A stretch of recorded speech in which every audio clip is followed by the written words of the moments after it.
السلام عليكم ورحمة الله وبركاته. سنشارك في هذا الفيديو توقيت مباراة نادي بالميراس ضد نادي بورتو برسم الجولة الأولى من كأس العالم للأندية 2025 والقنوات الناقلة لهذه المباراة.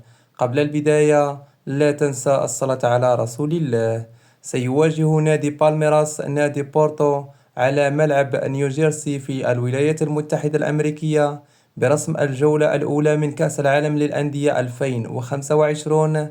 بالنسبة لموعد عرض هذه المباراة هو اليوم الأحد الموافق 15 يونيو 2025، وتنطلق صافرة هذه المباراة في تمام الساعة 11 مساء بتوقيت المغرب الجزائر تونس، وعلى الساعة 12 منتصف الليل بتوقيت مصر فجر يوم الاثنين، وعلى الساعة 1 صباحا بتوقيت السعودية العراق من فجر يوم الاثنين. وسيتم نقل هذه المباراة على قناة دازن الألمانية الموجودة على قمر أسترا.